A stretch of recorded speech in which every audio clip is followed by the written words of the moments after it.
Hey, I'm not surprised, motherfuckers.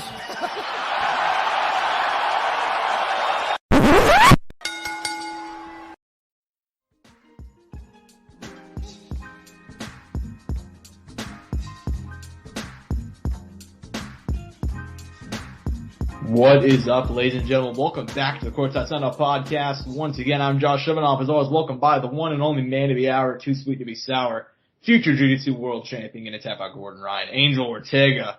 A lot of stuff to talk about this week. It is UFC Vegas 66. We got to recap that. However, we also got to talk about a bit of news. Most importantly, this is the Soundoff Awards show. So, my personal favorite episode of the year, probably.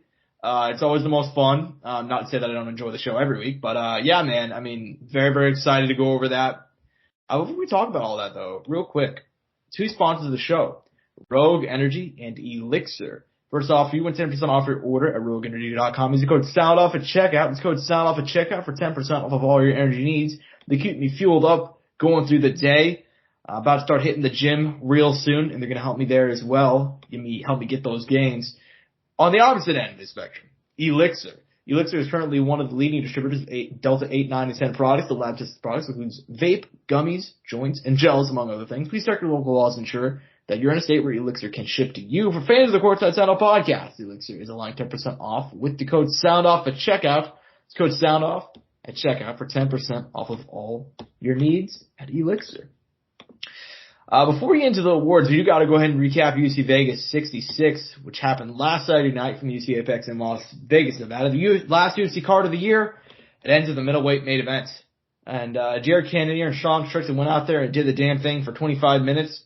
Kind of a weird fight. I don't think it was a bad fight, like a lot of people were saying on Twitter, but it was just kind of a weird one. Sean Strickland using the jab, being on the back foot. I'm pretty sure he massively outlanded Jared Cannonier, at least according to like the strike total. However, Jared Cannonier landed some really big shots, man, and in the end, he ended up getting the win by split decision, 49-46, 46-49, 49-46. Predictably, Sean Strickland was pissed off by the scorecards because when is he not angry? Angel, what are your thoughts on the fight itself and ultimately the scorecards? You know, it was a little underwhelming. Right? Can we, I think for the two guys that were in there, I think we can both agree on that a bit. At the same time though, I mean, you genuinely have to agree, it was a hard fight to score, right? Mm-hmm. You know, like they said, I think the judges, I remember that the fight ends and the commentary said, they're like, this is gonna be a nightmare for the judges to score. And, no, I mean, I was in full agreement. I did think Jared won. I thought he had the damage, Darren Elkins. But yeah, no, I mean, it was still a good fight. I don't think it was bad. Obviously, you know, in the end, Sean Strickland was wearing it a little bit more with the nose and the blood that was visible.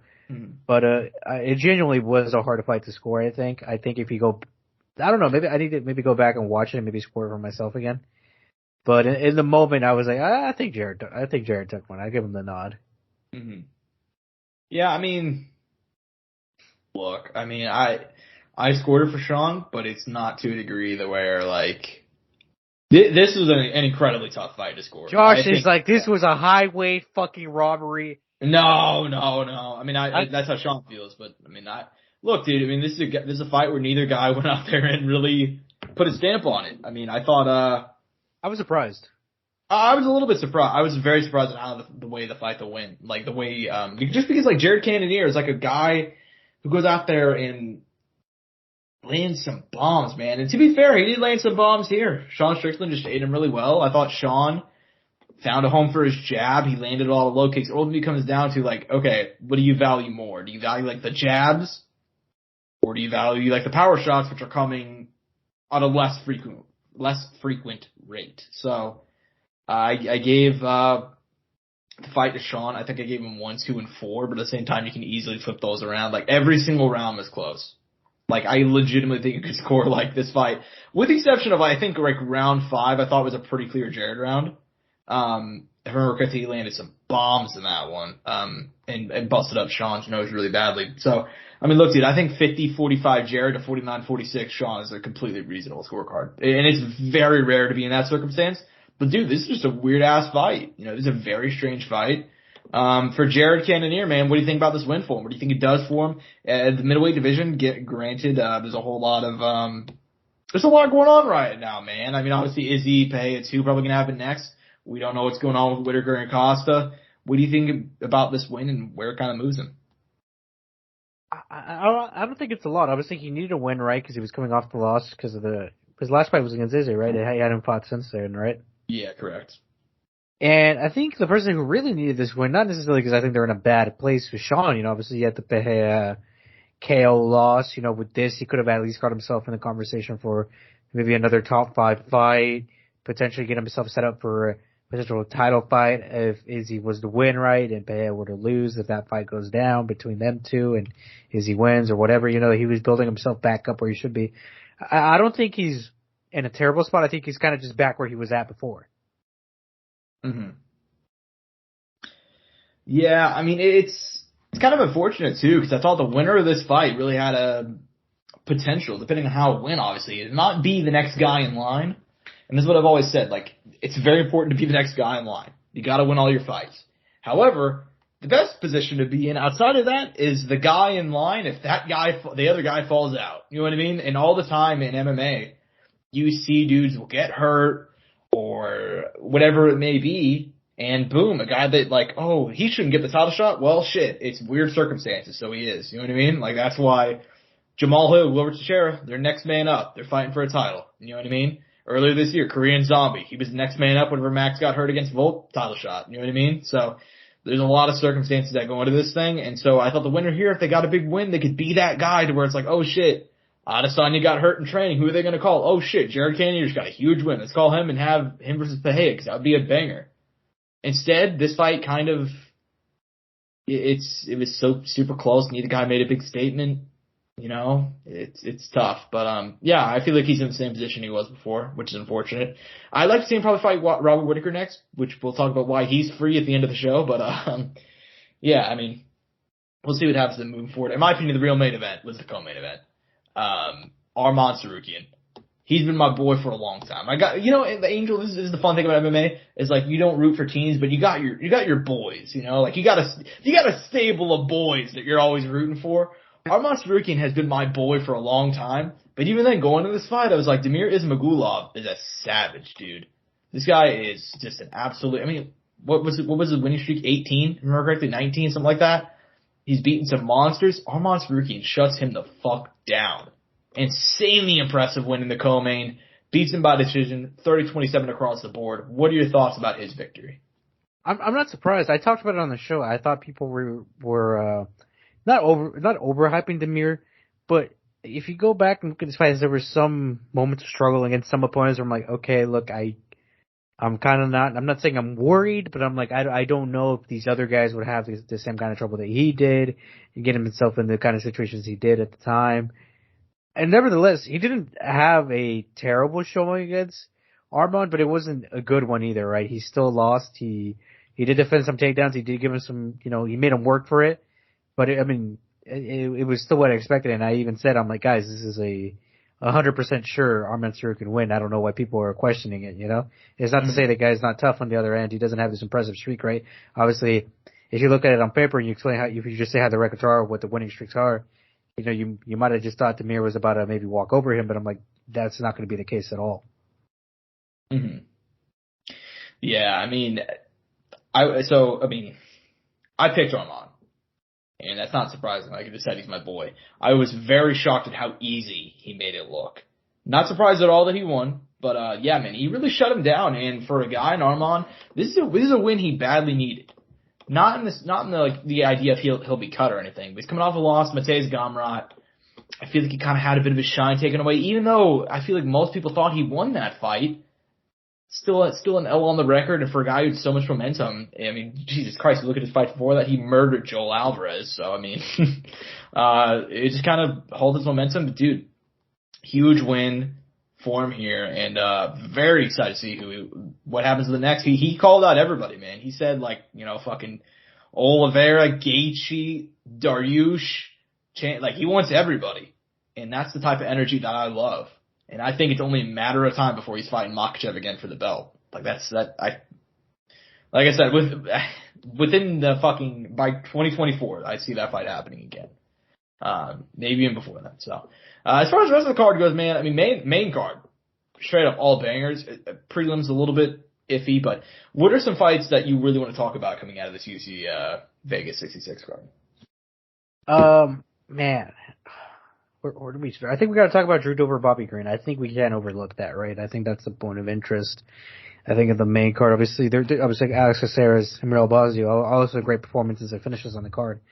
But man, that fight was a banger, right? Obviously, it was a round and a half, right? We didn't obviously make it too far into the second, I don't believe, or I don't even remember what point we reached in the second. But nevertheless, I mean, early on, Bobby Green was looking solid. He was giving Drew Dober some trouble. I mean, it was making him struggle, but obviously, but Drew Dober kind of had to like pull himself together, kind of bring it back in, and he ends up getting crazy finish in the second. I even remember, Josh, it's been a while since I've had one of those reactions where I speak out loud and I have a reaction. You know, sometimes I'll have like a silent reaction. I'm just like, oh, or maybe it's like an oh shit. I remember I literally went, holy fuck, he just knocked out Bobby Green. Like, word for word, I said it, Josh, out loud. Mm-hmm. Yeah, man. I mean, it was pretty surprising. I mean, I think I texted you. I was like, holy shit, he just murdered Bobby Green on live television. I mean, I saw that text way later on, and I was like, which one is he talking about? Yeah. No, I was talking about Drew Dober, Bobby Green, man. He killed him. Yeah, I mean, that's the only.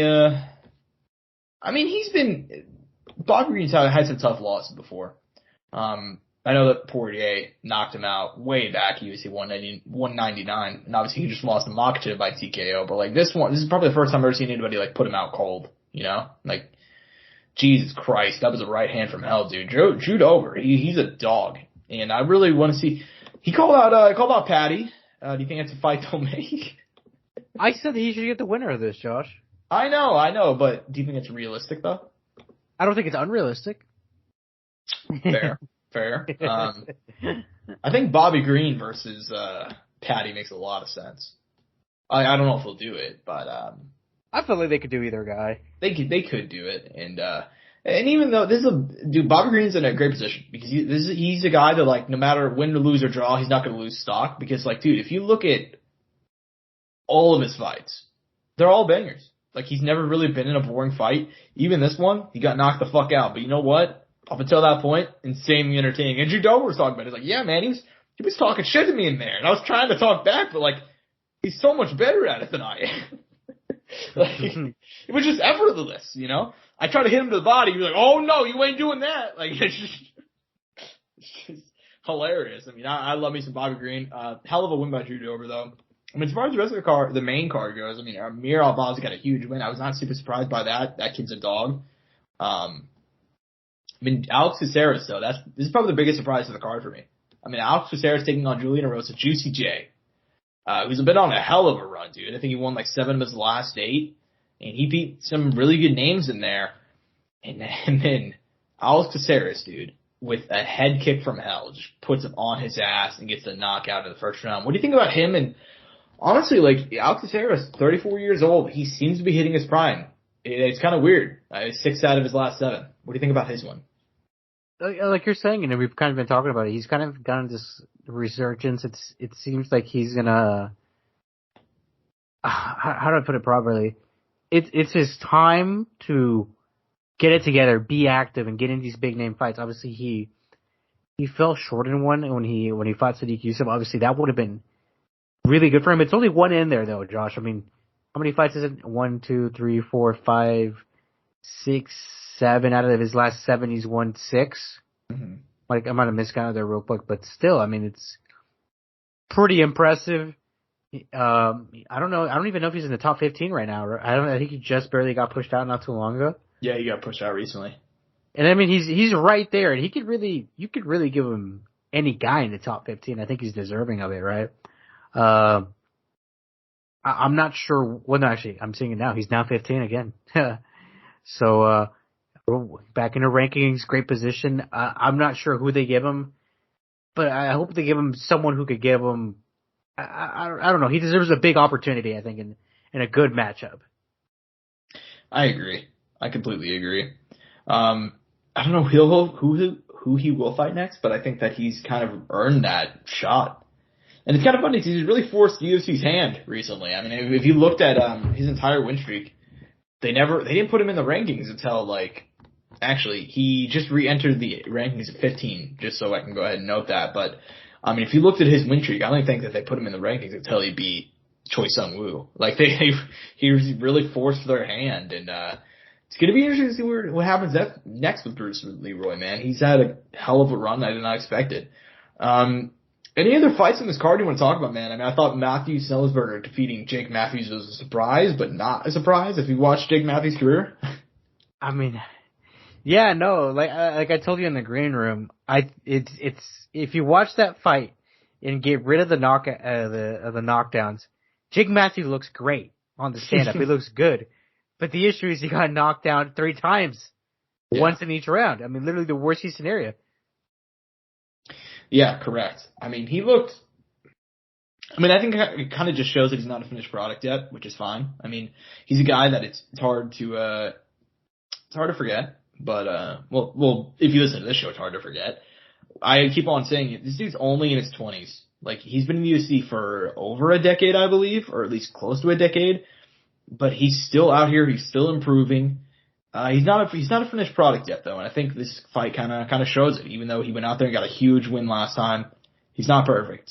So we'll see what happens with him next. Matthew Snellsberger, though, dude, he's kind of emerged to be one of those guys that, win, lose, or draw, it's going to be a banger. And he's only been in the UFC for 2 years, but he's had some massive, massive fights and a bunch of highlights, dude.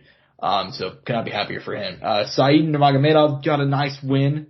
Rafa Garcia nearly died. So I heard. Yeah, he's taking on ELYXR. I don't even know how I would say it. ELYXR Machite. ELYXR Machite. We'll go with that. How about that?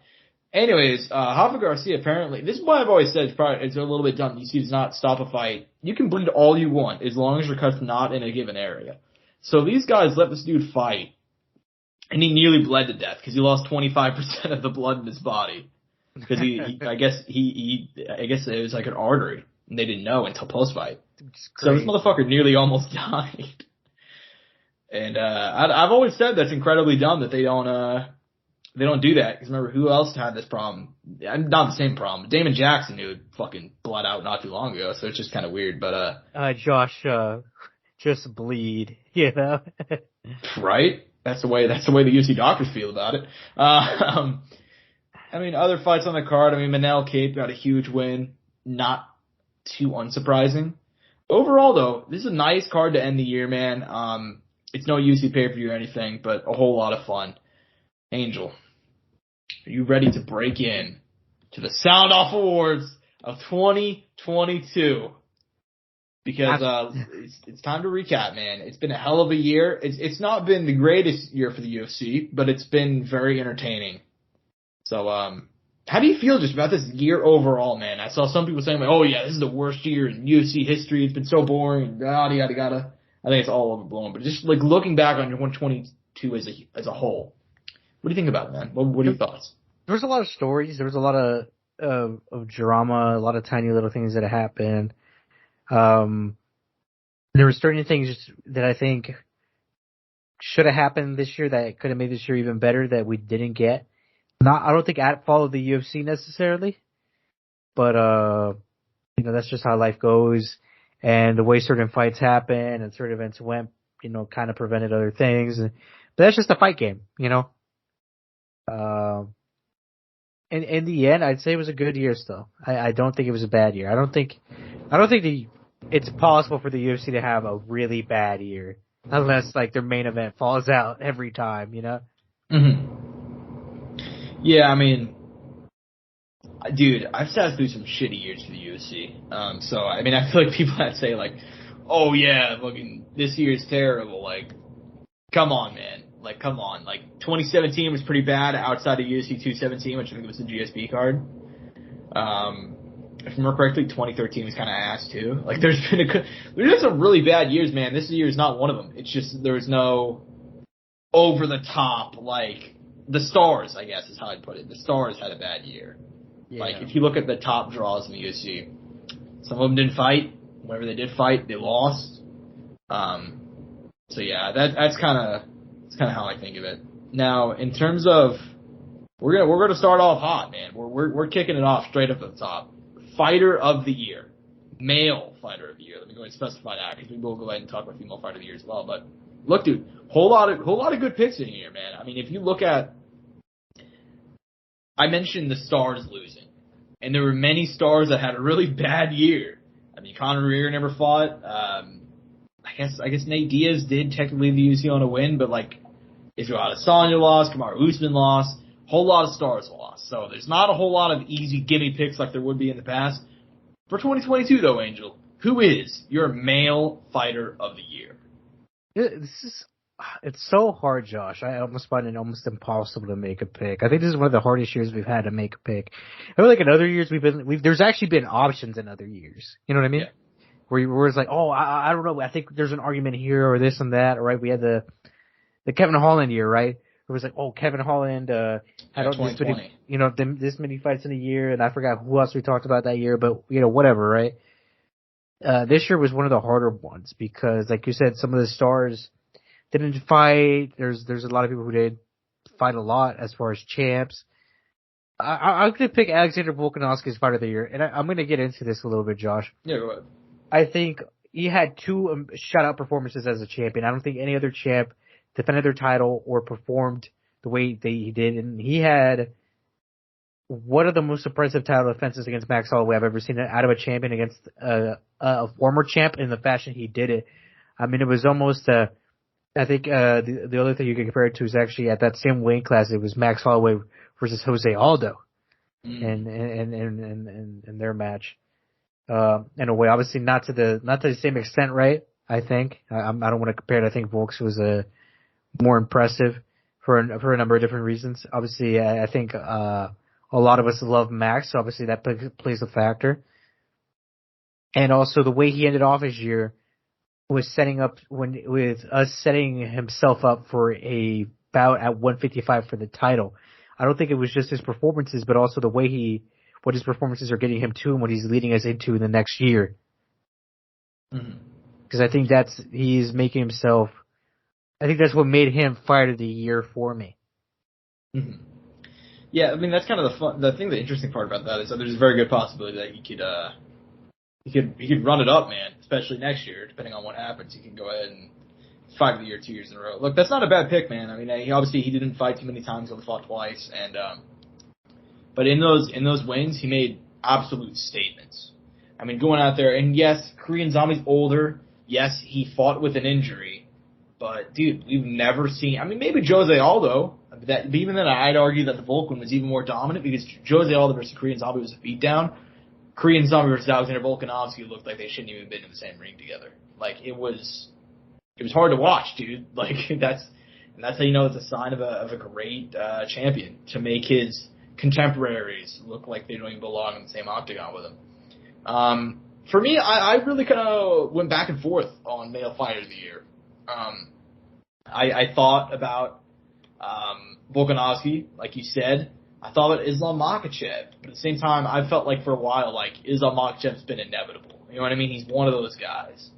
I don't have to like it because there's not a whole lot that's interesting about the guy, but he's always felt like inevitable in terms of his rise and the fact that he trained with Habib, and I admittedly dislike his super artificial run to the top, which was just like, oh, congratulations, you beat nobody that's ranked, but here's a title shot. You know what I mean? And Volkanovski, another big pick. I'm going to go for Alex Pereira. Poatan, 35 years old. A lot of my biggest thing is I did not expect this. I expected Alex Pereira to actually fight for the title. I said this, we talked about this as soon as he got signed. I'm like, yep, it's done. It's Dunsky. He's going to fight for the belt, beat 3 guys, and then fight Israel Adesanya. I did not expect him to get there in the fashion that he did. He went out there and he beat the shit out of Bruno Silva. And I like Bruno a lot. He went out there and knocked the fuck out of Sean Strickland. which I did not expect. And then he went out there and knocked the fuck out of Israel Adesanya, which I really didn't expect. And for a guy to come into MMA, and this is the thing that people tell people, like, guys, Israel Adesanya is 33 now. He has been fighting in MMA at least like he's been fighting in MMA for over a decade, but he's been fighting at least consistently, straight up done with kickboxing for 5 years now. So in your late 20s, dude, Alex Bahia picked up MMA at 34. That is an incredibly difficult thing to do. I understand he had like 3 fights prior to that, but I'm talking about like full-time picking up MMA training whenever you're in your mid-30s. That's near impossible to do anything of substance. Not only do you do things of substance, he's the UFC middleweight champion. So for me, I gotta take Alex Poatan Bahia. Now, for a female fight of the year, it's definitely, how can I put this? There's less options. It's more clear. There's 1 or 2 fighters. For male fight of the year, shit, you can name like we just talked about it, 3, 4, 5 options. Female fight of the year, there's only really 2 big names, 2 big options. Maybe if you want to be, I saw the MMA awards gave Valentina Shevchenko fight of the year, which was horrific. But outside of that, Angel, who's your female fighter of the year, man? My female fighter here was Larissa Pacheco. There we go. Josh, there was no other female fighter this year that had the kind of year she did. And obviously, in the league that she fights, in the format that it goes, obviously she was able to have a lot of fights. But at the top of that, she had to perform in all those fights. So, you can't discredit her because of the way she has to fight in her promotion. And she ended, I think, all her fights in the first round, if not in the first 2 rounds, all with a finish. She later ends the year in a championship bout with Kayla Harrison, who was undefeated, had beat her twice. It didn't seem like she was going to fight beat her again this time. It was going to be 3-0 in the series. She comes out here, she beats all odds. We even picked against her, but we said we wouldn't be surprised if she won, but we still decided to make the choice against her because we believed, look, she has a chance, but it's unlikely to happen. And she went out and she made us eat our words to an extent, not fully, because obviously we weren't against her fully. We did pick against her. And she goes out and gets the W. And cements herself, in my opinion, undisputedly as female fighter of the year. She is the definition, I think, of what a fighter of the year should be, in a way. Mm-hmm. Yeah, man. I'm in full agreement with you. I'm not even gonna, dick around. I'm also gonna take Larissa Pacheco. I think she's my clear fighter of the year, man. If you look at the other contenders, Kayla Harrison was in the running. She obviously lost to Larissa Pacheco. Weili Zhang is really the only other fighter I think you can make a really good case for. if you look at her, she beat Joanna Jędrzejczyk and she beat Carla Esparza. Granted, I think most people she was favored to win both those fights. Joanna hadn't fought 2.5 years, and Carla just came off the worst UFC title fight in history, and arguably one of the worst fights ever. Granted, she still won it, but nothing was shocking there. I don't know who else you can give it to, honestly. For me, Larissa Pacheco is a clear winner here. If you look at her record, we can just run it down, dude. 4 fights, 3 of those being first-round knockout wins, all within the span of 2 minutes and 40 seconds. And then dethroning Kayla Harrison and being the first ever to upset her as a massive underdog. And, dude, like you went ahead and put it, we both like Larissa Pacheco a lot. I feel like we're both prior to that fight, we were in agreement that, hey, she does stand a good chance of winning. But even us as, her biggest fans were like, well, nah, probably not, though. She's still probably able to pull it off. But, dude, she's a knockout artist. But in that fight with Kayla Harrison, she showed wrinkles to her game, and she showed clear improvement. So, you gotta give it up for her, dude. To go 28 years old, to get washed out of the UFC, to come to the PFL and have your season ended by Kayla Harrison, twice in a row?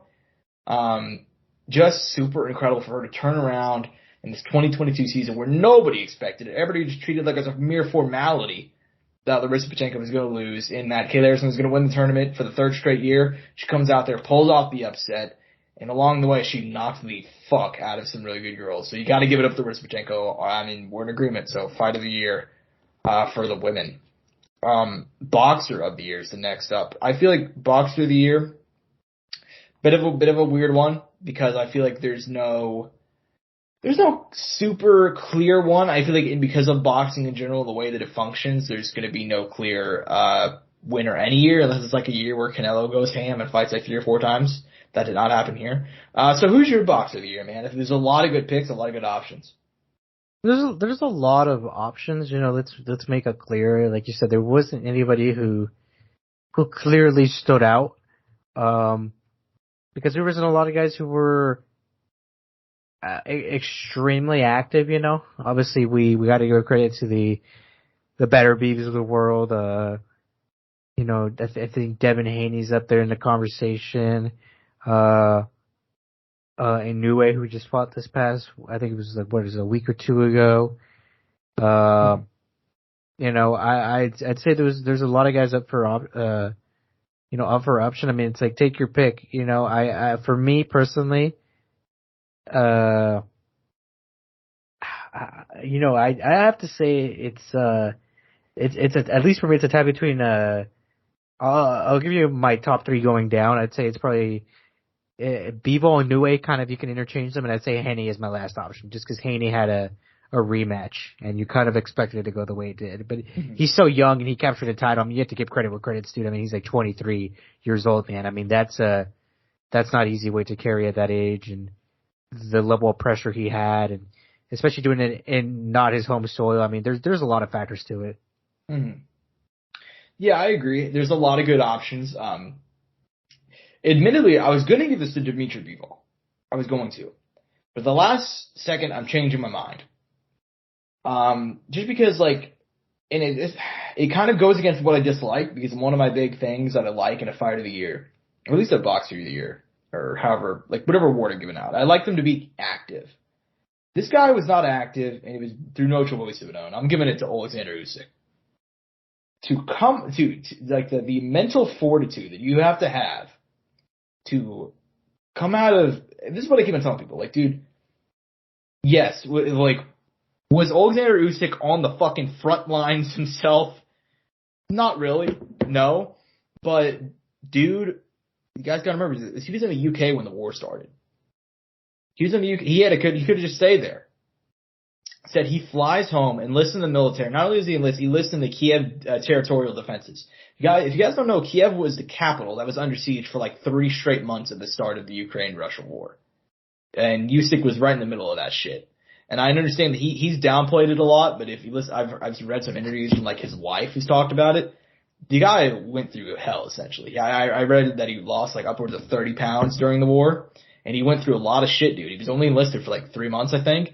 But for him to come off the battlefield, essentially, and to step in and fight Anthony Josh, who's been doing nothing but training for a year, just thinking about one focus, while Alexander Usyk was focused on staying alive, and to beat that guy, that is insane. And for that, I have to give Alexander Usyk my boxer of the year. I'm admittedly biased, because I love the guy a lot. I like him a lot. Probably one of my favorite boxers of the moment. But yeah, man. I mean, I think his story is incredible. I guarantee you there's going to be a movie made about it somewhere down the line. And, Lomachenko, got to give a shout out to him too. He also enlisted. Granted, it was different because I remember correctly, he was in the territorial defenses out near the border. And he was really helping with actual battle. He was just helping with, getting people out of Ukraine. So it's a little bit different. I mean, at the end of the day, regardless of it is where they were, yeah. Anything could have happened. Exactly. And that's part of the reason why, I'm not trying to downplay, I didn't do that shit. I'm just saying the circumstances were different between Loma and Have you been to war, Josh? How many tours have you done, Josh? I played Call of Duty yesterday. That's I gotta give it to Usyk, dude. I mean, that's some World War II type shit. A guy coming out of the military to go defend his title and then to go back home. And I don't think he's enlisted anymore, but I do know that he was still just recently he went out there with some Ukraine soldiers, and I don't know if he was doing training or whatever, but yeah, man, I mean, that's insane to think about. So I got to give it to Usyk. Next up, event of the year. This one's interesting because event of the year, last year you could take your pick because you had a lot of active boxers. Conor fought, Nate fought, shit, even Nick Diaz fought. You know what I mean? So there was a clear pick. This year, I don't think it's as clear. I think there's a lot of good options though, a whole lot of good options for fun cards. So Angel, I'll pass it off to you. MMA or boxing? What is your event of the year?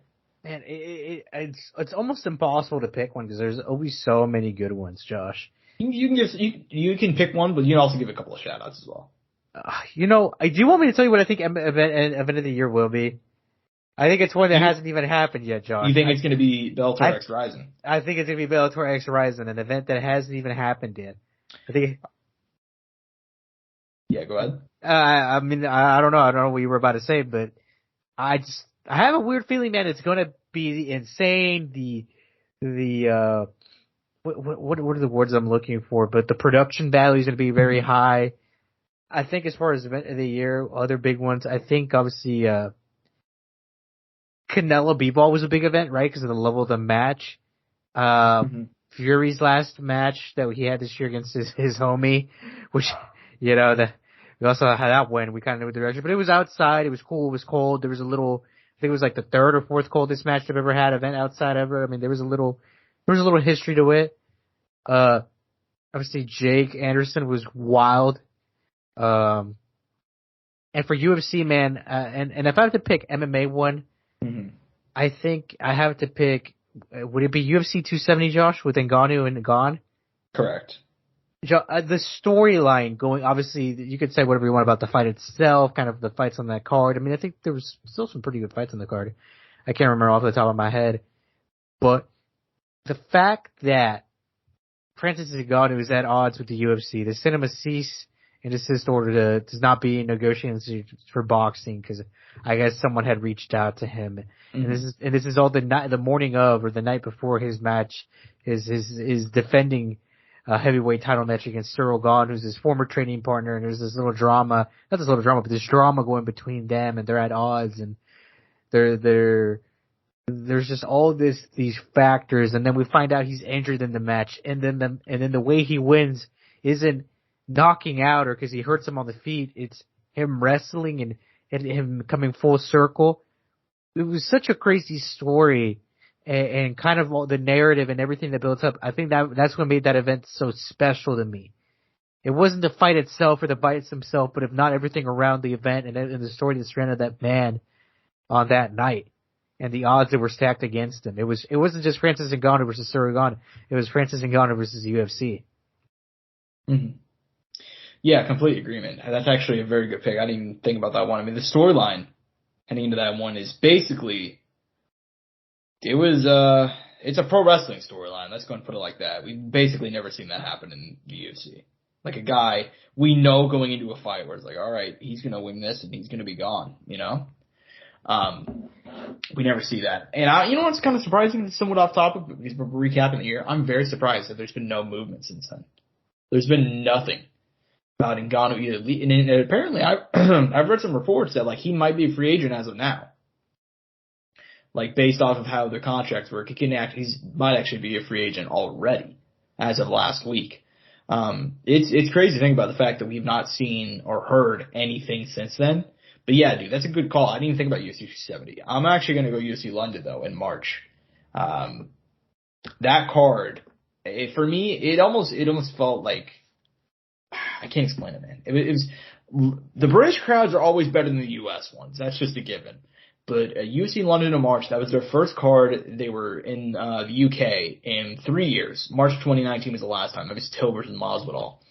And dude, they came out with just an incredible fucking card. That was Aspinall, Volkov, Alan Hooker, Paddy Pimblett making the return to the UK. Gunnar Nelson fought for the first time in a long time. Molly McCann knocked out Ilia Topuria, Sergey Pavlovich, Makwan Amirkhani. I mean, there was just so many good performances, and that crowd was rocking all night long, dude. I mean, they returned later in the year. I want to say in July, if I remember correctly. And it just wasn't the same for a variety of reasons. But yeah, I mean, just UFC London in March, that's my pick. There are some other good ones, and I like that you shouted out Canelo and Bivol. That was a lot of fun. UFC 274, which is kind of weird to people that I put that one up there because it had Nama Yunus and Esparza 2. But you guys got to remember, outside of that, that card was a straight up banger. I mean, you had Chandler Ferguson on there. You had obviously Gaethje Oliveira, and especially the drama surrounding that one, considering he missed weight and all that hectic stuff was going on. Like, I was having to work on vacation because there was so much shit going on. Yeah, I mean, there's a lot of good calls, man. But I'm gonna go UFC London. And Angel, I believe we watched that one together at my house. But that one was so much fun, man. So much fun. No title fights on it, not a pay-per-view or anything, but just the environment and the matches that were on there. Like the overall, just the incredible fights and a whole lot of finishes. So, yeah, man, UFC London is my pick. So, but we do got a couple more things. Now, this is the one I'm actually most looking forward to because this is one of my favorite. Like I said, the award show is my favorite thing to do. But I specifically like talking about it because we can kind of reflect on fights over the year. And we're gonna give our top 3 fights of the year. I really hate how people only do one because I think there's so much good MMA on a yearly basis where you have to give shine to a couple of others. So we're gonna do our top 3 fights. Angel, I think the best way to do this is probably to alternate. Like you say a pick and then I say one. I agree. And we can kind of discuss it, kind of get your thoughts. For sure. You go ahead first. Oh man. I just had it in my head too. Let me think. I'm so pressured now because I just had it. All right, you want me to go then? Yeah. All right, I'll go. This is a recent one. UFC 280 in Abu Dhabi. Petr Yan versus Sean O'Malley. Sugar Sean O'Malley. Look, dude, I know that a lot of people cried robbery and yada. Oh man, he should have okay. Take that out of it. You're seeing this young, hyped-up prospect step up to the top level for the first time, and it's a back-and-forth war for 15 minutes. Even if you disagree with the decision, take it out of it. And granted, I was watching it with the boys, so I'm obviously biased, and that was a lot of fun. But it was just such a good fight, man, such a good moment. And it's going to be one of those moments where it's like you kind of, for a guy like Sean O'Malley, that was his moment, dude. That's the trademark moment that showed this kid's the real fucking deal. And you don't get that too often in MMA. Like, you see a lot of guys step up to the top level and they just crumble. Or they'll step back up later on and they'll get the big win. Sean O'Malley came in as a 3.5 to 1 underdog, fighting in Abu Dhabi. He goes out there and he puts on a fucking show and he gets the win in one of the most entertaining fights I've seen in a long time. So, I gotta give it to them. Which one of your, now I should also say, I'm not ranking this in any hierarchy. I'm just saying, 3 fights that I enjoy the most in 2022, and Petr Yan versus Sean O'Malley is one of those. So, you in agreement, Angel, or what do you want to? No, I mean it was a great fight. I don't disagree at all. Not gonna lie, Josh. I thought we were giving our 3 predictions. I didn't know we were doing our fights. Oh, okay, yeah, top 3 fights, and then we'll close it out with the predictions. No, that's how you threw me off. I was like, holy shit, what the fuck? I thought we were doing, no, but you're okay. No, I mean that's a great shout. Let's just get this one done and out of the way, Josh. We have to put it out there. It's obviously everybody else's. Gilbert Teixeira, Yuri Prochazka. I mean, it was a banger of a fight, man. I mean, the way it ends, kind of all the exchanges on the ground, the stand up, the mistakes, everything. It made for a fun fight, and it was looking to set up for a great second fight. Sadly, we didn't end up getting it, earlier this month. But that's how life goes, and it was a fun card. Honestly, that was another card we could have honestly put up there, Josh, for event of the year. Yeah. Without getting into it, obviously, you kind of look back at that card and it maybe wasn't the most name stacked, but we had Valentina have that, tight fight with Talia Santos that, could have argued. Obviously, you talked about the Wei Lee finish, Jake Matthews and Andre Fiallo, who Andre Fiallo was kind of the guy who rose up this year. Was kind of the rookie of the year to say, right? UFC newcomer of the year, I'd say, in a way. Obviously, we saw Brendan Allen kind of continue his growth on that card too, without getting, too much deeper into it, but, kind of to give it its own shout. But yeah, I mean, the fight speaks for itself. And like you said, and we don't want to talk about it a lot because, me and Josh were talking a little bit in the green room about the fact that this would probably be a lot of people's fight of the year. And it was for me for the longest time. I was like, Josh, there's nothing else that comes close to it for me. And I told Josh, for me, I wasn't fully satisfied. I mean, there was a lot of great fights. And obviously there could be a fight I'm forgetting or a fight I missed, but there's not one I could think out of my head that I was like, man, that's Wei Lee, Joanna, that's Michael Chandler, Eddie Alvarez, you know, that's a Mark Hunt, Bigfoot, you know. At least that's how I felt. I mean, there is some that I can think of. There's some hipster picks, but I also like and it's gonna sound it might take away a little bit from this award from some people from the way I'm going to describe it, but sometimes I like stuff being put on the line, like the belt and the fights being at that level. So I think that's why Yuri and Glover is so up there for me. But, you know, obviously, we're talking about fight of the year. That doesn't have to be a factor. We're talking about the best fight. Mm-hmm. But obviously, when there's stakes on the line and there's stuff put up, you know, it adds a little bit more. Mm-hmm. Yeah, man. I mean, that's a good pick. And admittedly, I left it off in my top 3. It probably would have been number 4 just because I feel like I knew you were gonna. We were gonna talk about that one regardless, and I wanted to give some shine to some other fights as well. But yeah, it's a good pick. You can't go wrong with that one. I mean, it's literally one of the greatest, not only one of the greatest fights, but it might be the greatest light heavyweight fight ever. And that's a division that was bonkers for the longest time. It's bonkers now. I'm not sure why, but that's always been the chaotic division. So for that to be the greatest fight, arguably in that division's history, I mean, they can give it. I mean, maybe Henderson, Shogun, you know, maybe Gus Jones, but you know, it's up there. So that's a good pick. So for my next one, man, I'm going to go over to the PFL. And I'm going to pick Clay Collard versus Jeremy Stephens. Here's a fun thing for you. This is a fun assignment for anybody listening to this. It's not really follow the PFL. And I don't blame you because we really don't even talk about the PFL that much. Fight's on YouTube. It's PFL 1 in April. These two dudes went out there and beat the dog shit out of each other for 15 minutes. And I knew from the second that fight was announced, I'm like, God damn, they're going to kill each other. That's exactly what they did, dude. I mean, Jeremy Stephens clicked on 15 minutes of chaos. Clear win for our boy, Cassius Clay Collard. Huge win for him. But overall, dude, super entertaining. It's going to be my one, like, just to spoil it a little bit. It's my only fight that I have that's non-UFC on top 3 fights of the year. And it's well deserved, dude. It's a hell of a fight. Very exciting. And like I said, it's on YouTube. So if you guys have not seen it, just go watch it. It's canned right now. So yeah, that's my pick. Angel, what's up next for you? Oh man, I'm kind of debating which one I want to say next. Just kind of the order I want to go, but I'm going to go with the one that stuck with me all year. The one that I mentioned, one that was very early on. Kind of a forgotten one. I don't think anybody will necessarily think of this one or think of these fighters' names when I say, especially since I think both these guys lost not too long afterwards too. Actually no, one won. I forgot Sergey Morozov won.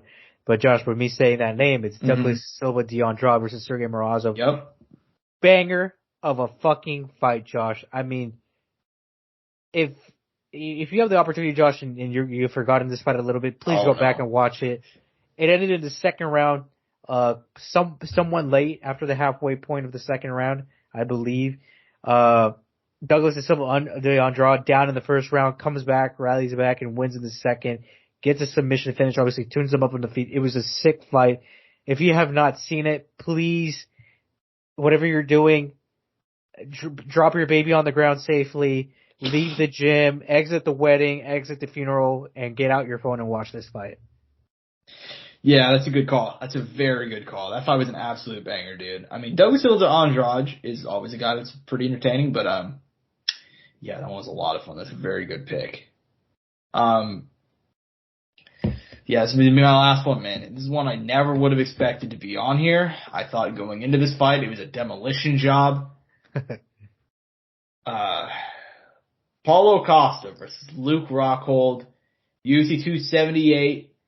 The undercard of Kamaru Usman versus Leon Edwards 2. Look, dude, this fight going into it, I think a lot of my, the reason why I picked this fight is because it's a multi-layered reason. You have this guy in Luke Rockhold, a grizzled veteran at this point in his career. You don't think about it, but he'd been out of action for over 3 years. Fighting back in middleweight for the first time in 4 years. He had been a guy who'd been hated by so many for so long, I don't even think they know why they hate him. You know what I mean? Like, he's always been a guy that's been shit on for whatever reason. And I get it. He has a bit of a abrasive personality, but he came into this fight, huge underdog. He said, like, he picked out Paulo Costa. You know who calls out Paulo Costa? Fucking no one. He's a terrible matchup for virtually anybody outside of a super, super slick striker like Israel Adesanya. Nobody wants to fight Paulo Costa outside of guys like that. And Luke Rockhold's not that guy. He's not. In fact, he's the opposite. He's a guy that's been knocked out multiple times heading into the fight. Super disrespected, super big underdog. He loses, but goddamn it was back and forth for 15 minutes. He had his moments. He dropped them multiple times. They both got bloody. They both got battered. And Luke Rockhold having his big moment where he's like, you know what, man? I can leave off of this. And it's a moment that so many MMA fighters chase and they crave. And even though he lost, it felt like a moral victory. You know what I mean? And for him to have that moment, for him to finally get the roar and the applause from the crowd that he's badly deserved for a long time, that's why it's one of my favorite fights of the year. It's one that I've rewatched multiple times. So, Angel, what's your last one? This is my kind of hipster pick, Josh. I think in a way. It may or may not be. I want to say it is. And for me, Josh, it has to be Arman Tsarukyan versus Mateus Gamrot. This fight showed what a grappling heavy match can be entertaining. Mm-hmm. This was the equivalent of in my opinion, a war on the feet, but a war on the ground in a way. It was super active. I mean, on the ground, the scrambles, the wrestling, the takedown attempts, obviously some of the exchanges in the stand-up. I think people should go back and rewatch this fight. Obviously, there's some people feel some type of way about it because Gamrot ended up winning and they thought Tsarukyan should have won. But this genuinely is one of the best fights of the year.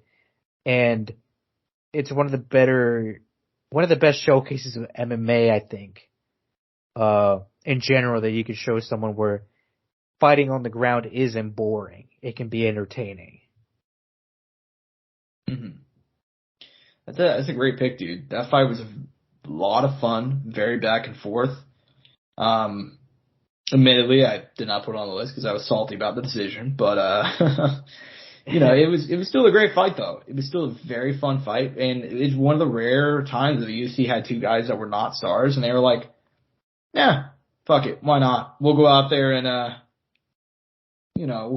go ahead and give them 5 rounds. They're not stars. Neither one of these guys are, but it was just a random June Apex card, and they went out there and put on a show for 5 rounds. So that's a very good call, dude. Very good call by you. Overall, this is an excellent year for MMA. Excellent year. There's multiple other fights. I'm surprised, there were so many other good ones we didn't acknowledge. Chandler, Poirier, Chandler Ferguson was fun for how long it lasted. Hamzat versus Burns, Spike Carlisle versus AJ McKee. That's another one. There were bangers all over this year. However, this is the last part of it. Now, that's all the awards, folks. However, we did this last year. We're going to do it again. 3 predictions for next year, for 2023. It's very hard to predict MMA a year out, or boxing, or this is just combat sports in general, I guess. So, very, very hard to predict stuff a year out, but we're going to give it our best shot. Angel, you want to go ahead with the first pick? I guess not pick, prediction. First prediction. Yeah. Josh, I think, this is going to sound crazy to an extent, I think 4 belts change. 4 throughout the UFC? Yes. So, are you counting only men or men and women? Oh, God, that's, I don't know how many. I'll count both. All right. I can see that. 4 is still a fair bit, you know what I mean? You know what? I'm actually going to pull it up right now because that sounds like a fair bit, but I mean, if you look at let me pull up the rankings real quickly. So obviously Figueroa, the champion at flyweight, Aljamain, bantam, Volkanovski, feather, Makhachev, lightweight, Edwards, welterweight, Pereira, middleweight, light heavyweight, no champ, heavyweight, and Ngannou. You know what? I can see that happening. I can actually see that happening. In fact, Angel, my prediction is 5. No, I'm just. I was going to be like, that's ballsy. Well, I have another kind of crazy prediction out there too. Go, fuck. You know what? Just go ahead. I think the belt changes 3 times at light heavyweight. You know what? I actually can see that happening. Because we'll have a new champ. That's one. That champ will defend. I think they lose it. And I think they lose it, and then it gets lost again. Fair enough. Well, you've already done 2. What's your last one? I think Paddy Pimblett officially takes a loss on his record. Damn. That's kind of a lukewarm. It's just kind of a lukewarm prediction, but I see it. Yeah. But an official one, you know what I mean? Like, yeah. You know what I mean? Like, with the way he's kind of been going, the hype train, you know, he could prove me wrong. He could go next year and, you know, beat a guy just outside of the top 15 and beat a ranked guy. So, what's interesting about that is one of my predictions also involves Paddy Pimblett, but it does not involve wins or losses. It is, I think he will become an even bigger star for the UFC, and he will main event his first show next year. I don't know if it'll be a fight night or a pay-per-view, but I think he's on the verge of superstardom, and I really don't think, like, if you go out there and he goes out there and fights once and he beats some guy, it's off to the races. You know what I mean? I don't think it really matters, because I feel like most people are kind of pissed off. Most hardcore MMA fans, you gotta think about the casuals out there, dude. They don't know shit. Like, they just know this guy's in a Conor McGregor.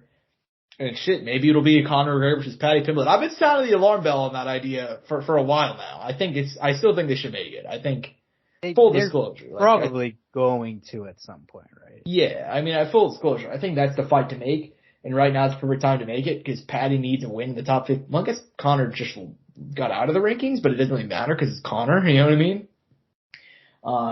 Paddy needs a win. He needs a decisive win to become a superstar, and Conor needs a decisive win to get back in the hunt for the title. So I think that's a fight to make. But my prediction is I think that Paddy becomes an even bigger star. I think that they're doing wishful thinking right now when they're like, oh yeah, he should have lost to Jared Gordon. Like, dude, casuals don't care. Like, if you're a star, you're a star, and I feel like the UFC is going to keep on pumping him up. And I think that they saw that Jared Gordon was a bit too much. And I think they're going to go out there and give him a big name, but a low risk next. I don't know who it'll be, but I think he's going to become an even bigger star. Because when UFC wants to make someone, they're going to make him. You know what I mean? Next up, this is kind of a bold one because I feel like most people are so far in the other direction they don't even see that's going to happen. I think Nate Diaz is going to re-sign to the UFC. I don't think he'll box. Now, why? I don't know. I just got a weird feeling. And I've always been a vibes guy on this show. I've said that. Like, a lot of my picks, I do just strictly off vibes, you know? I got a weird feeling that Nate's going to be back in the UFC. He could box, but I think by the end of 2023, he's under contract with the UFC once again. And that could be to fight McGregor. That could be just to have, you know, some more big fights and to close out his career. But I think that Nate Diaz by the end of 2023 will be back under UFC contract. I think most people expect him to fight Jake Paul, but I think Jake Paul is going to be busy. Because I think by the end of 2023, Jake Paul will have taken his first loss in the sport of boxing. And he will no longer be as big of a deal. Because he's kind of hitting that point where a lot of people, his pay-per-view numbers are slipping. He's kind of losing a bit of grasp. And I understand there's certain fights that he can make that will get people. But I think most people just want to see him fight somebody that they fight someone that he can reasonably lose to. Now, for us as the hardcores, we know there was a very good shot of him losing to Anderson. Most people don't really care because they're just like, oh, it's another old UFC guy. You know what I mean? I don't know who he will fight next. I don't know if it will be Nate or if it will be this guy or that guy. I do think he takes his first loss in boxing next year, though. So that's kind of how I view it. Angel, what do you think any of those are reasonable? I think they're all within reason. I mean, I don't think any of them are unreasonable. At the end of the day, right, they're predictions, right? You know, it's all based off just thought, you know? Mm-hmm. Yeah. Yeah, I don't know. I had another one that was in the back of my mind. It was, you know, I always have to root for this. I think Muhammad Mokaev will be ranked in the top 5 next year, Josh, by the end of the year. Oh, that's easy. I think he will be. He should be, right? If he isn't ranked, in a crazy world, he fights for a title. I don't think they'll push him, you know, knowing how the division is and the direction they're going, but I think he'll probably be top 5 by next year. You know what, dude? I'm actually gonna.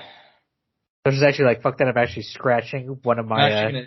You know what? I'm not gonna scratch any of my things. I think that could all reasonably happen, but I think Aaron Blanchfield's gonna be champion in 2023, Angel. What? I think so. Yeah, I think so, Aaron. But I think it's time. Because I'm not sure if you saw the news section, but she's in a number 1 contender fight already. And I think that by the time she gets through that, Yeah. That's what I think. I mean, hey, dude, I have been in on this girl since day fucking one. I almost wish the build up. Well, look, and we don't know yet, but I wish the build up was more slow. Well, I mean, it seems fast, but it's really not that fast.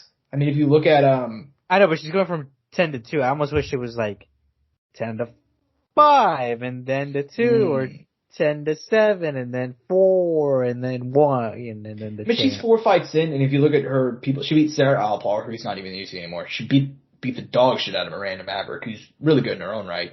She beat up JJ Aldrich, who's like a solid top 15 gatekeeper, and she beat the dog shit out of Molly McCann. For me, it's more about styles. I'm not saying that Erin Blanchfield is like a finished product, but if you look at the women's 125-pound division, that division is a division made up of people that lack an identity. You know what I mean? Same. Like, they're all decent in every single aspect, but there's no specialist. There's no area. Like, there's certain people like Talia Santos is better on the mat and she's on the feet. You know what I mean? Like KGB Lee, she's a good striker, but you have that for everybody. Erin Blanchfield is so, I think, head and shoulders above the rest of the division when it comes to grappling. You know what I mean? I think that she's that fucking good. And I think on the feet, she's pretty good too. I don't think she's not, Valentina Shevchenko or anything, but she's very good. She has very good kicks. She's good at finding the distance and finding the range where she can't work. So I think, yeah, I mean, that's an extra prediction. So I don't know. I mean, what is what it is. But yeah, I mean, that's how I view it. But yeah, man, I mean, that's all of them. That's all of them. Any other closing thoughts on 2022 before we move on to some news, man? No, I mean, I'm just excited to get into this news section, man. I realized we forgot one, Angel. We have one more to go over. Oh man, what did we forget? We're dumbasses. Upset of the year. Oh man, take your pick'ems, right? Exactly. I mean, who do you got? But now, granted, I called a couple of these upsets. For me, it's I can't really, no, but for real, who do you got for upset of the year? Oh man, like I said, take your pick'ems. I think just because this person had such a great story leading into this fight, I'm gonna go Larissa Pacheco, man. The betting odds were against her. Not a lot of people picked her. She will be forever underappreciated, and she ended up getting the dub. Mm-hmm. It's a good pick. That's a good pick. I'm going to take one super recent. Probably why I'm picking it. It's very fresh in my mind. Pat Downey. Pat Downey, if you guys don't know, he was kind of, I don't want to say he was their Bo Nickel, but he's a super hyped up wrestler, had a lot of momentum with him, signed to Bellator early this year, dominated the first guy I faced. He took on Christian Eccles. I mean, we talked about this, I think, this would have actually been a week or two ago. Was a minus 2,000. He got knocked the fuck out in round one with one of the most beautiful uppercuts you will ever see. So yeah, that's my pick for upset of the year. I mean, I'm admittedly, like, most people, this is a shocking year for a lot of people, but like you and me, we're pretty hardcore on this shit. So we know what we're talking about. Like, we knew that Pachenko had a very good chance of beating Kayla Harrison. I picked Leon to beat Usman, and I feel like unless you're like, unless you have not paid attention to the guy, you knew that he had a relatively good chance of pulling out the upset. Like, Esparza was a huge underdog to Namajunas, but she already beat her once. You know what I mean? And Rose is kind of prone to being inconsistent on certain nights. So, yeah, I mean, I feel like even the biggest upsets of the year, there's like a very good, there was an avenue there. So, yeah, I never in a million years would have picked Pat Downey to lose, though. So I'm going to go ahead and that's my upset of the year. But now it's time to move on to some news. Because we're talking about fights, man. Fights in the cage, fights in the boxing ring, fights at the fucking UCPI, apparently. Friend of the show, Mike Jackson. Like, we talk about friends of the show, and it's always normally in a good light. Mike Jackson, though, I'm admittedly biased. I've interviewed the guy multiple times over the last few years. And, always been very nice to me. Man, got into a dust-up at the I keep almost saying Apex, UCPI, with Jake Shields. We might have to get Mike Jackson on the podcast, Josh, to give us his side of the story. Well, now, he's already given a couple of interviews, and, we could still reach out to him, but I was planning to reach out to him before his last fight. Not before his last fight, prior to his next fight, because he hasn't booked yet, but he's still got one fight on his UFC deal. But yeah, so these guys got beef on Twitter, and if you follow them on Twitter, you know they're both heavily involved in politics, which, regardless, I don't even want to get into it. Man, you're telling me. I mean, look, man, I'm a political. This is something I occasionally give hints on. I'm a huge political nerd, read tons of history books, and very involved in politics. I see zero reason to tweet about it. You're not gonna have any good discussion on fucking Twitter. Both these guys heavily political though. Yeah, you're not gonna have I'll put it like this. You won't have a productive conversation. That's the way to put it. Both these guys very political. Jake Shields and Mike Jackson. This is a couple months ago. They were going back and forth, and Mike said, Jake said, "I'll fuck you up." Mike said, "Come on out to Houston, and we can run it." Jake never showed up, and sadly. So Mike, I said sadly. I know. So he never showed up, and Mike was actually working at the PI the night previously. He was working for the UFC Fight Pass Grappling Invitational. So the next day, I guess he went in there to get in a workout, and that's when Jake Shields and his boys rolled up. And, it happened. Jake Shields is the first man I've ever seen to pull guard in a street fight. So, first time for everything. Angel, what is your reaction to all this drama? I'm not sure how kept up on it you are, but, according to Mike, basically just got jumped.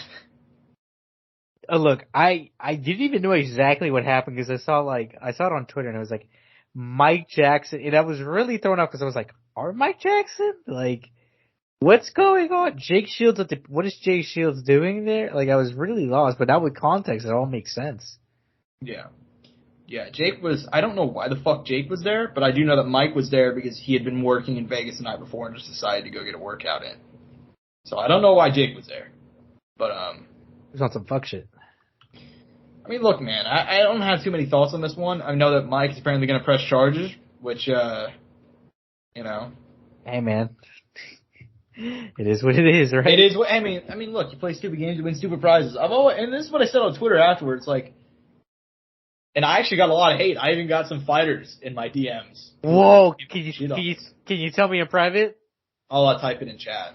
Oh, was it multiple or was it just one? It was just one. Oh wow! Really? Yeah. I didn't expect it. Okay, I'm not gonna. I cleared it up. We're on good terms now. But yeah, I got some people in my DMs. Now you gotta get them on the podcast. Oh no, I don't think that's gonna happen. We're not on good terms. We're not on great terms. So we cleared up. But yeah, I mean, I made a joke afterwards because Jake posted a video of him, which by the way, I saw everybody being. I'll explain it in a minute. But anyways, he posted a video of the whole thing. By that I mean 10 seconds of him like passing into half guard. In a fucking street fight. But, so funny. But anyways, yeah, I said, typically whenever I assault people, I make sure to post it on Twitter. Right? And then I got people being like, oh my god, you're a fucking pussy, bro. Oh man, bro, why you want to go cover fucking the WNBA, bro? I got fucking death. The WNBA? Dude, I got death threats over this. I'm like, dude, it's just. Oh my god, Josh, you were so scared, weren't you?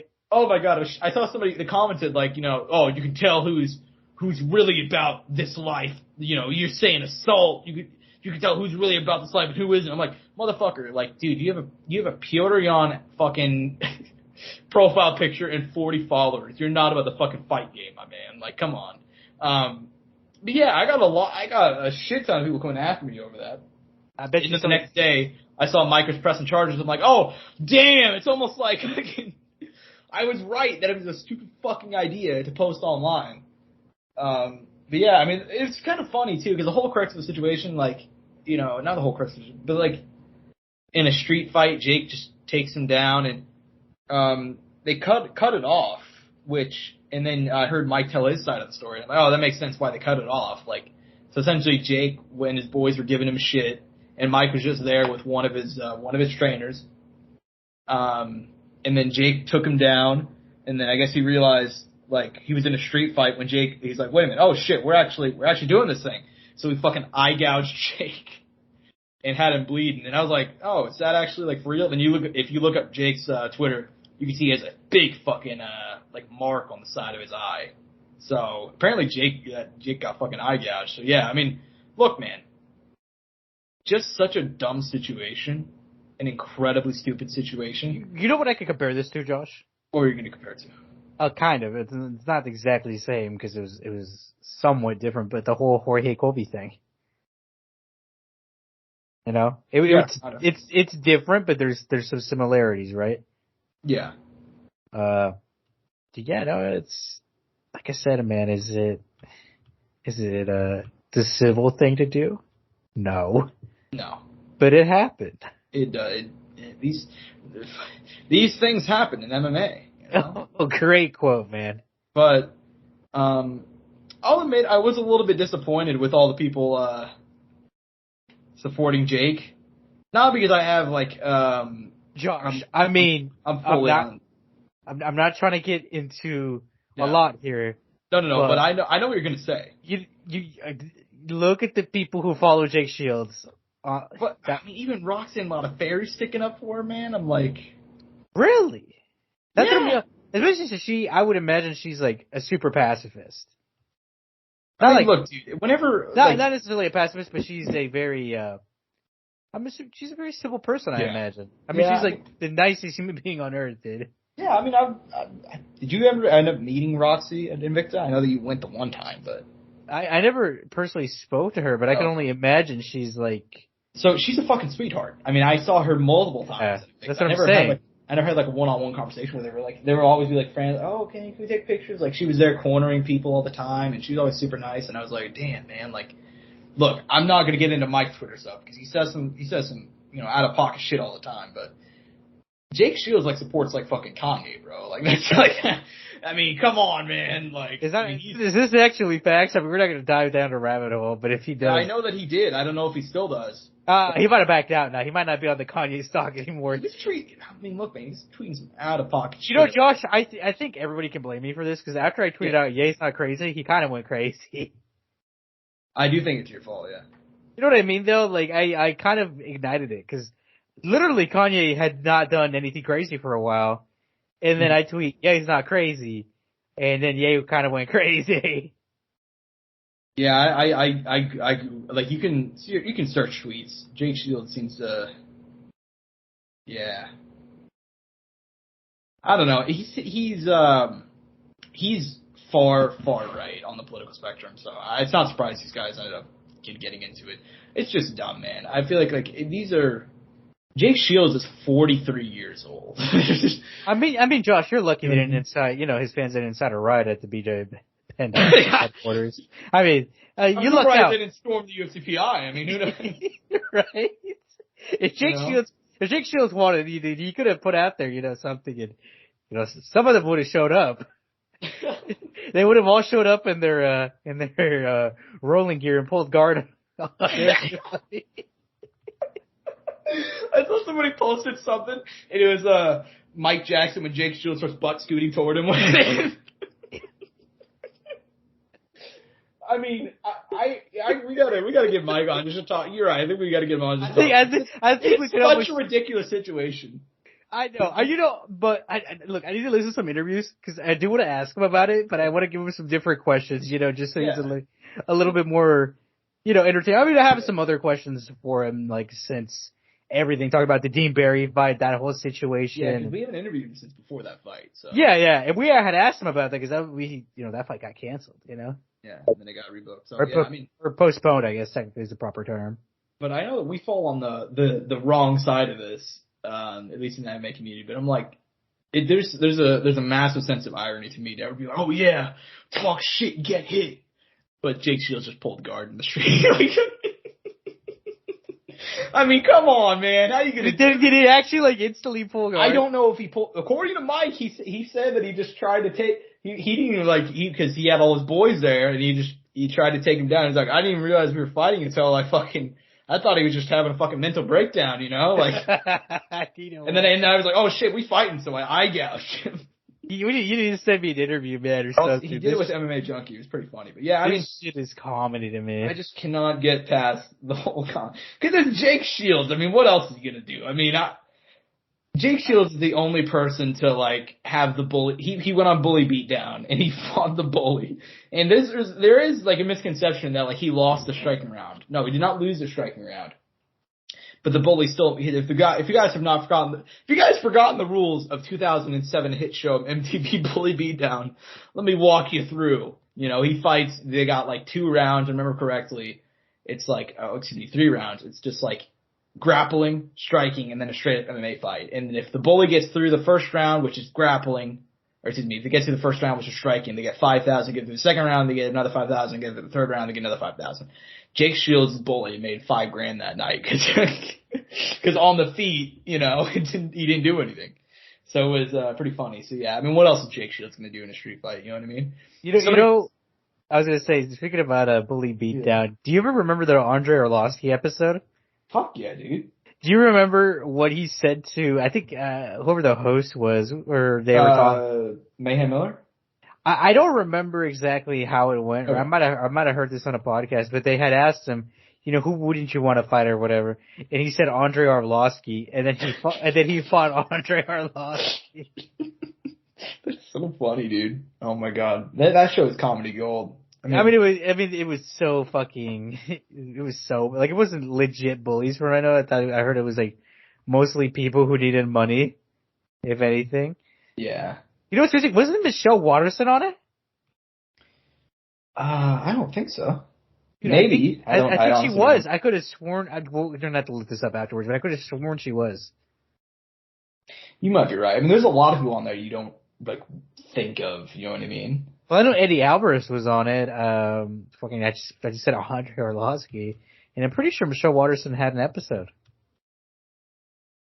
Maybe they had. Okay, so we can run down the list. A couple people I don't know. Michael Westbrook, who I didn't even know. Oh shit, he did fight in MMA. I forgot about that. He's an NFL player. Eddie Alvarez, Jake Shields. Jake Shields fought on there twice, and his bullies. Yeah, one bully made $5,000. Jeez. I remember Jason Mayhem Miller fought. Yeah, you're right. Michelle Watterson went on there. Yeah. Told you. 2010. Yeah. Believe it or not, she beat a man. No, Daniel Cormier went. I didn't even know DC went on there. DC went on there? I need to go watch that episode now. DC, Joe Riggs, Bobby Green, Tyrone Woodley, Eddie Alvarez. Dude, they had some killers on there, dude. Like Woodley. I mean, they're all killers, but you know what I mean. Yeah. Damn. Yeah, man, that was a fun show. But back to the, we should probably move on because I don't think there's anything really add. But yeah, I think the funniest part is I got a shit ton of people You have to show me some of this stuff. This is too funny to me. I saw one. They're like, "Oh, Jake Shields, I found another soy boy for you to beat up." I'm like, dude, so he just please, actually, no, Josh, no, yeah. please assault Josh. Yeah, please assault me, Jake Shields.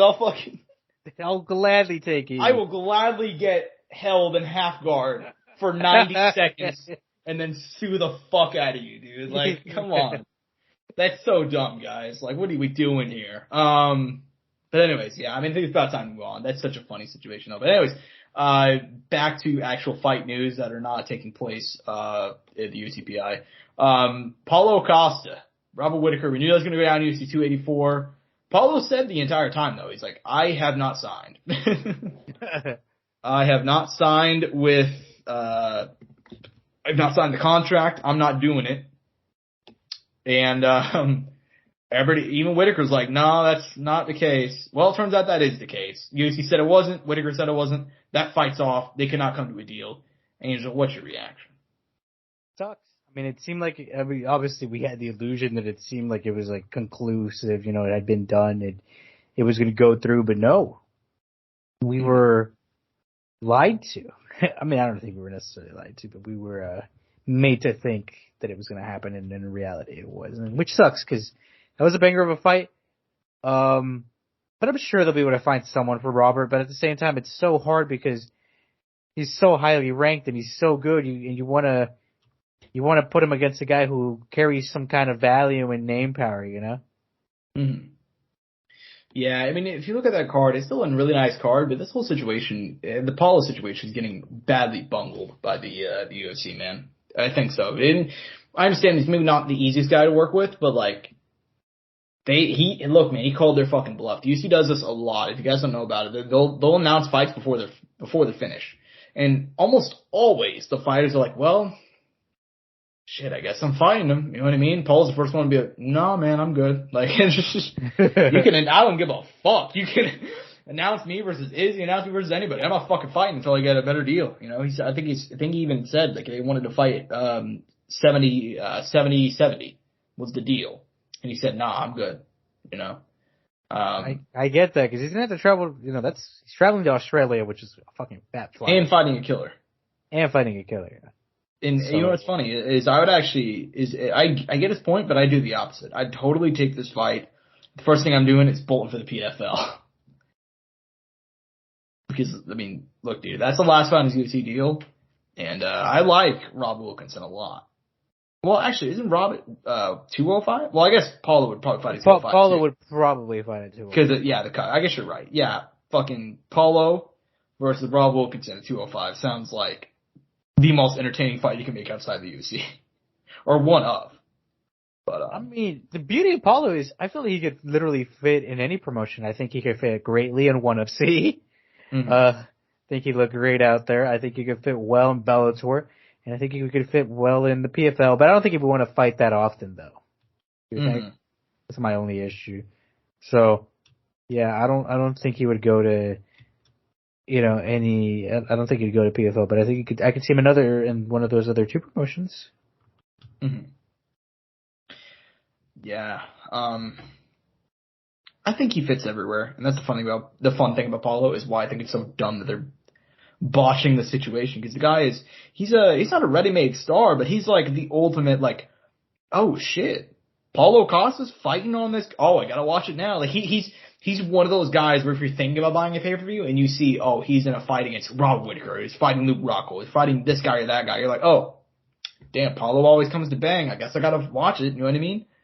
And those guys are valuable for the UFC. They're more valuable than they realize. So, yeah, just disappointing. But speaking of guys that aren't around anymore, or maybe around, TJ Dillashaw, just literally 2 weeks after his announcing his retirement, he said, you know, well, I mean, really, I mean, I'm retired, but depending on how things go, I could come back. You know, like, who knows? You know, if my training, if I feel better in like a year, and maybe things, like my business opportunities aren't really going the way I expected, maybe I'll come back. Angel, why does this man hate his body, and why did he retire in the first place? He's taking a Jordan year off, man. He's going to go play baseball. You know, he's gonna pull a Tony Ferguson and go to Harvard. Yeah, you know, I get it. You know, God. No, I mean, I don't know, man. I think he should just enjoy retirement. I want to word this properly. He has a good legacy that has some blood spilt on it. Oh yeah. Yeah, I mean, I think it's I was admittedly 50-50 on the idea that he was actually retired, because TJ strikes me as one of those guys that A, would not allow himself to go out in a loss, and B, not allow himself to go out in a situation like he did where he was hurt and he knew that he couldn't maximize his potential and do everything that he wanted to do, right? See, that's what I told you. And you were kind of against me there for a bit. Yeah, well, I've changed my mind, you know? So now will you fuck off, Angel? Okay, listen here, bitch. No, but hey man, I'm just standing my ground because you were disagreeing hardcore with me there. But you know what? And then now after hearing his comments, I'm like, this motherfucker's not retired, man. Yeah, exactly. Case in point. He'll be back soon. You know, I think he's doing the USADA rule now. I think so. Can you blame him though? Like, come on. I mean, look. He saw 190 Conor. He was like, yeah, I have to get on that. Shit, man. Lightweight TJ, it is what it is. It is what it is. Come on, dude. It's gonna be more like welterweight TJ. Like, he's like 5'6", welterweight. He's gonna be oh my god, who was it? Michael Prezat, the Brazilian guy. Starts with a P. The Tractor, I think was his nickname. That guy was 5'6", fighting at 185. So shit, TJ can do it, you know. Well, like, Josh, right now, if I cut weight, I could fight whoever the 205 champ is. So. Oh shit. I'm just kidding. Glover Teixeira. Here I come for you, motherfucker. I'm walking around 185 right now, so I'm basically at prime Jake Shields fighting weight. Oh man, Josh, perfect weight for him to throw you around on the ground. I know, right? And then get broken up in like 60 seconds, and I can retire for the rest of my life. But anyways,